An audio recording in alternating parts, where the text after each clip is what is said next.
you will be able to buy a house with digital commodities like XRP. I'm Camila Stevenson, and around here we talk wealth. And I want to talk about how there is a very specific list of assets that the traditional financial system has recognized as real wealth for decades.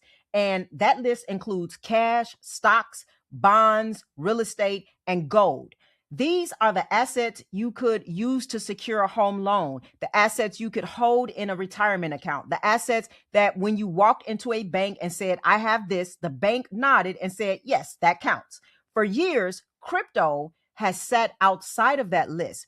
It was speculative, it was volatile. It was something you owned despite the system, not because of it. The bank did not do the nod. The mortgage lender did not accept it. The retirement account did not allow it. And recently, two things happened that changed that permanently. And I want to make sure you understand not just what happened, but what it really means for the value of what you are holding, because most people read the headlines and they move on without understanding the depth of what just shifted.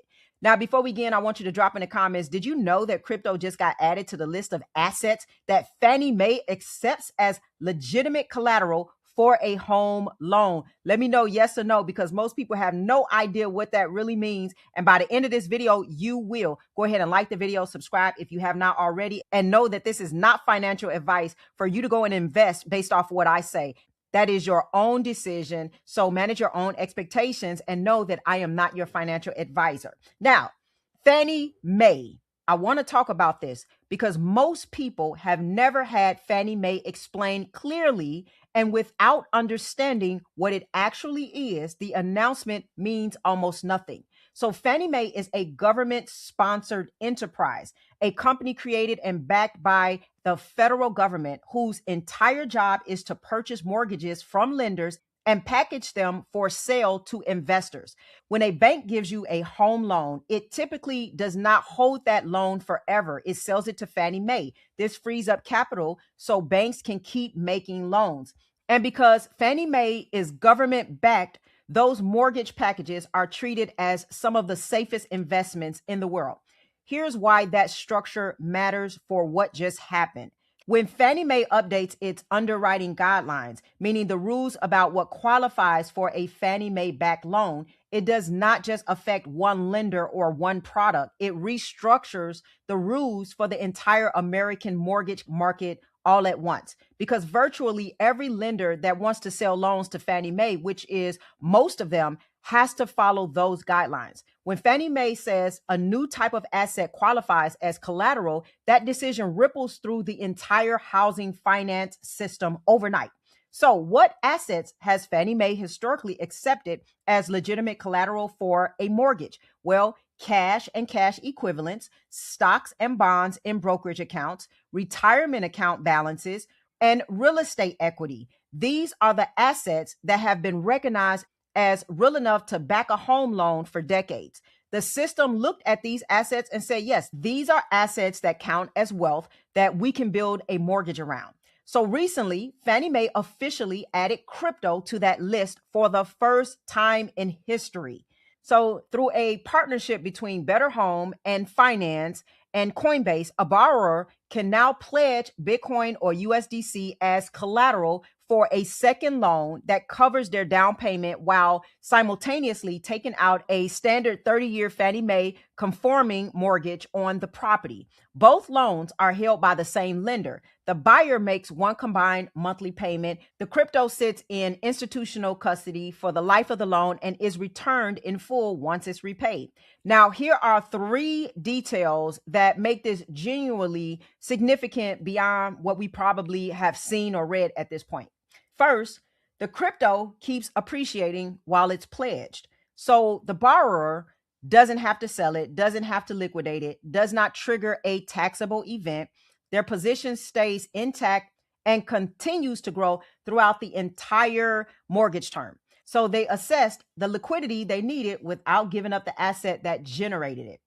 Now, number two, there are no margin calls. If Bitcoin drops in value, the mortgage term does not change. The borrower does not receive a call asking them to post additional collateral. The only trigger for liquidation is, I believe, 60 days of missed payments. So that's the exact same standard that applies to every other Fannie Mae conforming mortgage in America. The volatility of the underlying crypto asset is completely isolated from the mortgage obligation. Number three, Fannie Mae will purchase these loans exactly like any other conforming mortgage, which means this is not a niche product from a fringe lender operating outside the system. This is a mainstream government-backed financial product that is going to be replicated and expanded across the lending industry as other lenders follow Fannie Mae's lead. Now, here is the concept that I really want you to understand, because this is where the significance goes even deeper than most people are willing to take it. The mechanisms of borrowing against an appreciating asset without selling it is not new. It is actually one of the oldest wealth building tools in existence. Wealth families have used it with real estate for generations. They buy a property, it appreciates. They borrow against the equity. They use the borrowed money to buy another property, and the original property keeps appreciating. They never sold it. They just used it as the foundation to build the next layer. That mechanism, your asset appreciating while you simultaneously access its value as collateral, has been the primary engine of generational wealth building in real estate for decades. The financial system recognized real estate as legitimate enough to build that mechanism around. And for years, crypto holders watched that happen, knowing their assets were appreciating just as significantly, but could not access the same tool because the system did not recognize what they held as real wealth.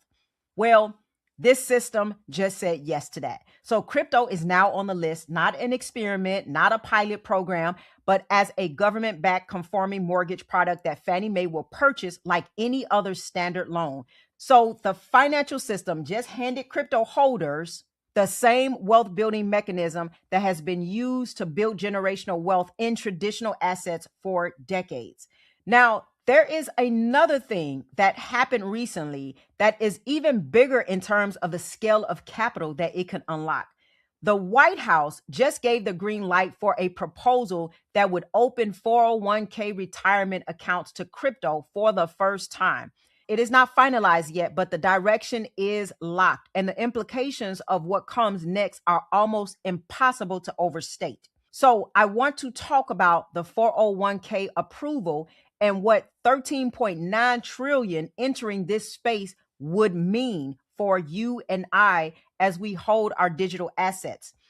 First, let me make sure you understand what a 401k really is before we get into it, and why this number is so significant, because the size of this opportunity only lands if you understand what we're really talking about.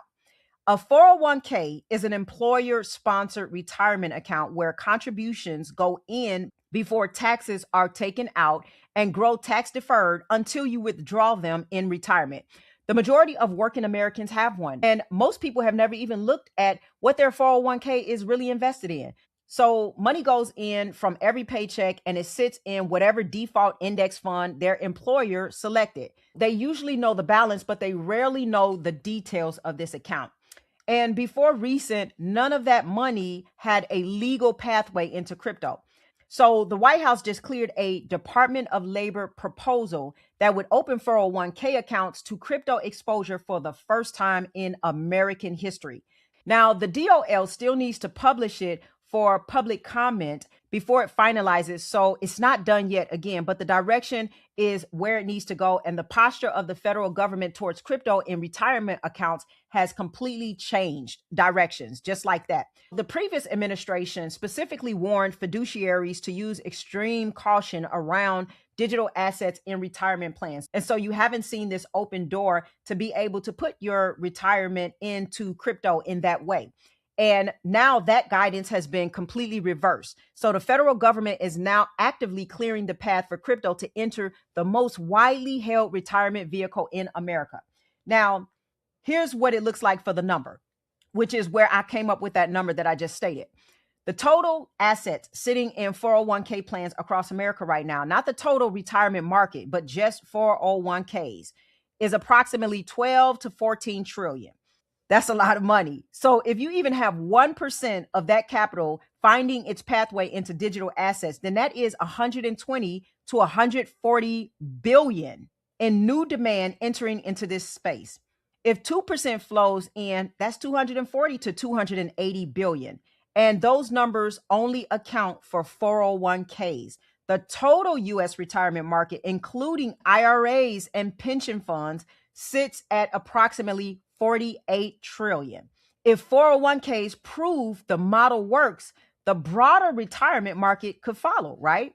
Now, let's connect that to XRP specifically, for example, because this is where the scale becomes genuinely difficult to fully process. XRP's current total market capitalization sits in the low tens of billions.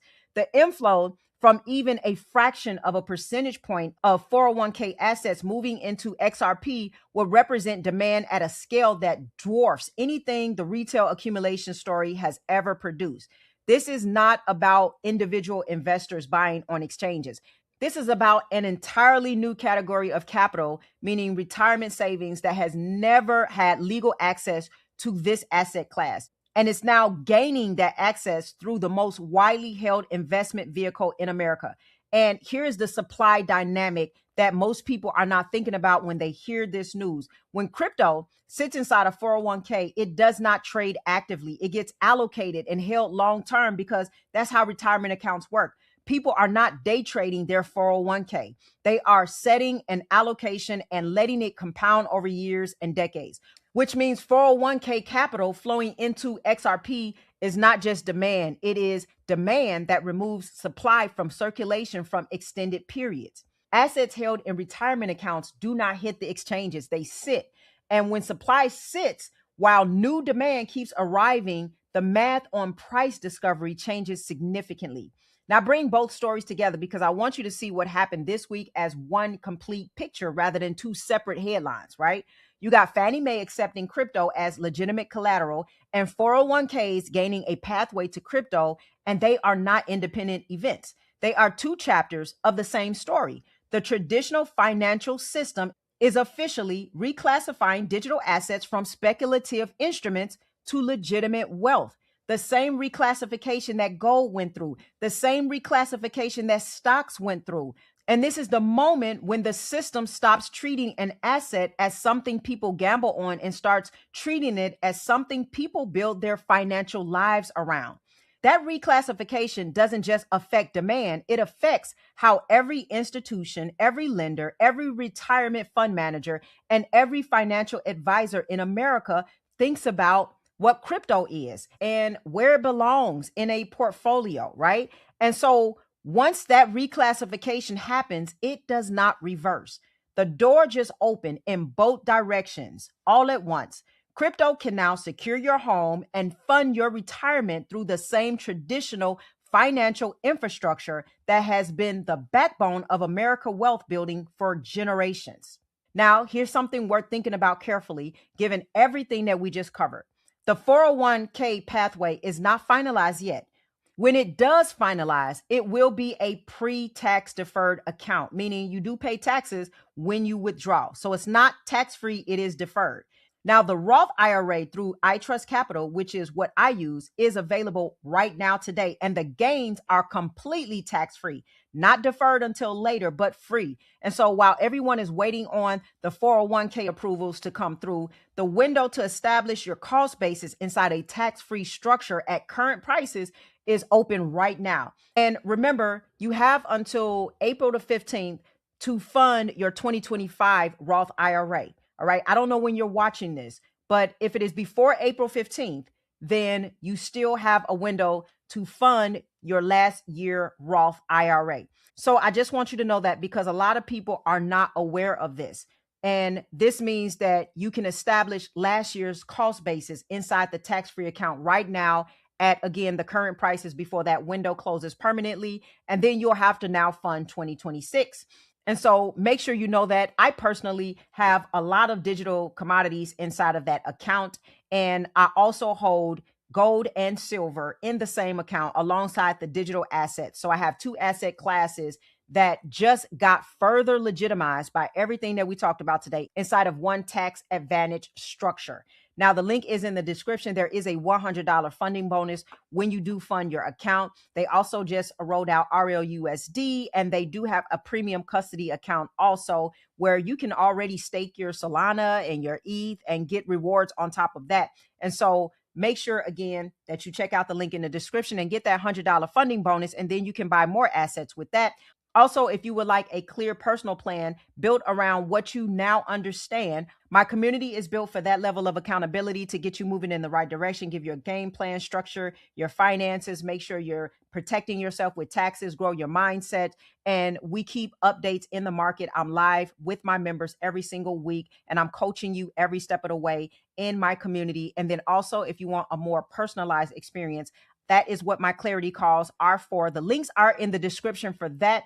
I want you to like the video and subscribe and share this with someone who is still waiting for the moment that crypto gets taken seriously by the traditional financial system. Tell them they missed it and it already happened. And as always, I want you to stay wise, stay wealthy, and I'll see you in the next video.